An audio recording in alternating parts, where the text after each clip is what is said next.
You know, in retrospect, I've got a pretty disgusting sense of humor.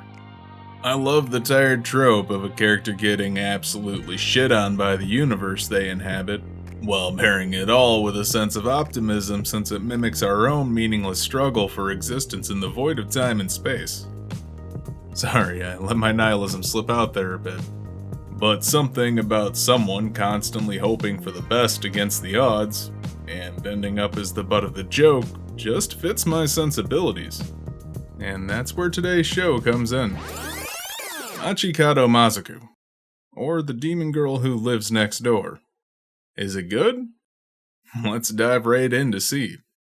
So I guess I'll start by saying that comedy is really subjective. Let's see you nail me down for my opinions when I'm already backpedaling. What others find funny, I might not necessarily, and vice versa. But since this is primarily a comedy show, I often try and find the style of humor the series presents, and describe that as best as I can to give people an idea of what they're in for if they decide to watch it. My opening gave a good snapshot, so if you're really not into the main character getting beaten down by the world through unfortunate coincidences, standing up at the end of it and fumbling through to the finish, then that probably won't land too well with you. It's not uncommon for a joke to center around the protagonist, Yuko, or Shamiko as she's quickly nicknamed, falling, talked down to, tricked, or losing money. Her family's cursed with misfortune and poverty after all. But at the end of the day, even what others consider pretty bad, Yuko will think is great because she's not used to it. Like her mom winning some mushrooms in a lottery, or getting some leftover wieners at the end of a shift. Stuff like that makes her not just a sad sack, but her genuine enthusiasm breaks through the beaten down facade that makes her identifiable. Mostly in a goddamn, you just want to give her a hug sort of way. But honestly, I think what keeps the humor lighthearted and not downright deplorable is the people around her aren't complicit in the constant shitting on her. It's more the world itself or fortune itself rather than her friends and family. In fact, the primary antagonist for the entire series is often seen helping Shamiko, even against her wishes.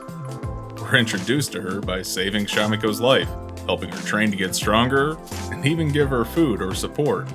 And while that's also part of a joke, it's a version of the typical rival dynamic, it builds up a nice relationship between them where Momo wants Shamiko to be a better, healthier, stronger person, even commending her for using normal means to make money rather than robbing a bank or brainwashing people.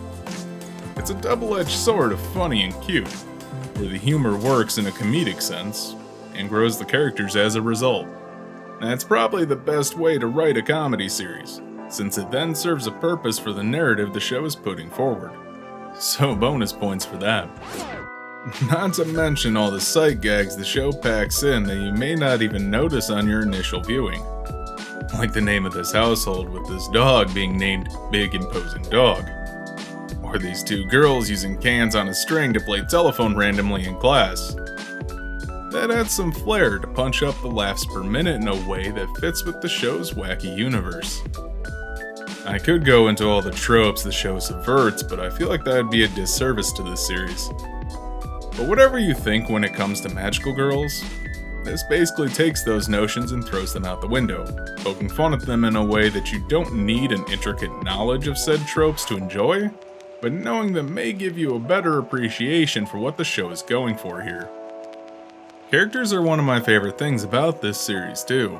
You get a good mix of personalities, with a well-meaning, helpful, but emotionally distant magical girl, a modest, low self-esteem having demon girl, and a family that's supportive but realistic.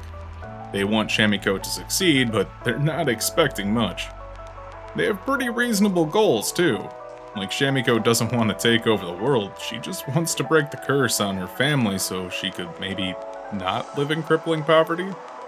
And Momo's goals really just seem to be make a friend, which she's doing by hanging around Shamiko. And while the two have a great back and forth, Shamiko gives a speech about how she's going to win, Momo sidetracking her and wrapping Shamiko up in some physical training or spending the day at the mall, you do see a legitimate bond being built as these two put on the airs of rivalry.